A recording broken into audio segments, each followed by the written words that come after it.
రంగారెడ్డి జిల్లా శంషాబాద్ పాలమాకుల గ్రామంలోని కస్తూర్బా గాంధీ గురుకుల పాఠశాలను సినీ నటుడు సోనూ సూద్ సందర్శించారు. నేను పంజాబ్ రాష్ట్రానికి చెందిన వ్యక్తిని కానీ తెలుగు ప్రజలే నా కుటుంబ సభ్యులని సినీ నటుడు సోనూ సూద్ అన్నారు. నా సోదరుడు సిద్దిరెడ్డి పేద ప్రజల కోసం ప్రభుత్వ పాఠశాలను అభివృద్ధి చేయడం గర్వంగా ఉందని చెప్పారు. సిద్దిరెడ్డి ఆదర్శంగా తీసుకొని ప్రతి ఒక్కరూ సమాజ సేవలో ముందుకెళ్లాలన్నారు. ఈ తరుణంలో విద్యార్థులు మిమ్మల్ని ఆదర్శంగా తీసుకొని భవిష్యత్తులో ఇలాంటి సేవా కార్యక్రమాలు నిర్వహిస్తామని సోనూ సూద్ సిద్దిరెడ్డిలతో అన్నారు. విద్యార్థులతో మమేకమై సోనూ సూద్ అవసరమైతే ప్రతి విద్యార్థులకు ల్యాప్టాప్లు పంపిణీ చేస్తామని భరోసా ఇచ్చారు.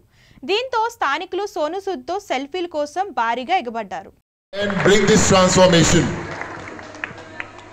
Today, hello, how are you?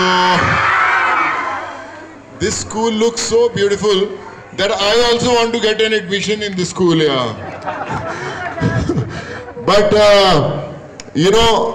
I just want to tell you that there are so many problems in this society and there are very few people who acknowledge that, who feel that they can change.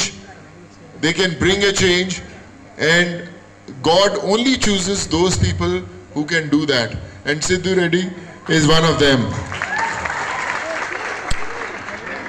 You all beautiful kids are going to make this country a better place. Congratulations to all the teachers who are going to guide them to reach their destiny. But seeing all those smiles, those beautiful faces,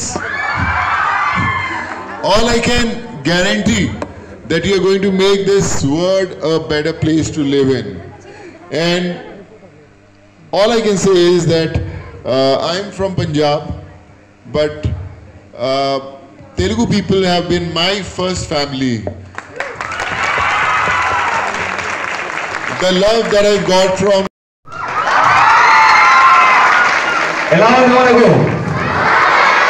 అనుకున్నారు ఒక real hero దగ్గరికి వస్తారని. మీరు road మీద వచ్చి fight చేసినప్పుడు ఉన్న మీ కసి పట్టుదల ఈరోజు సోనూ సూద్ రియల్ హీరోగా వచ్చారు ఇక్కడికి. సోనూ సూద్ గారు అంటే ఎవరు? మీరు రియల్ హీరో. ఒక నడవని బస్సు, కోవిడ్ లో నడవని బస్సులో నడిపించాడు, ఎన్నో ఫ్లైట్లో నడిపించాడు, ఎన్నో ప్రాణాలను దేవుడు మా సోనూ సూద్ గారు. సో ఇట్లాంటి ఒక వ్యక్తి మన ముందుకు వచ్చాడు అంటే ఇక్కడ ఒక బడి కాదు, బడిని గుడిగా మార్చేసాం మనం ఇక్కడ. మన సీఏ గారు మీకు వచ్చి ఇంతకుముందు ఒక ప్రామిస్ చేశారు. చాలా సార్ ఎలా అయింది స్కూల్? చాలా బాగా అయింది. ఇప్పుడు ఈ గుడిలాగా మార్చిన రీజన్ అంటే ఒక ఇన్స్పిరేషన్ నా తల్లి అమ్మ వచ్చామా రండి గారికి.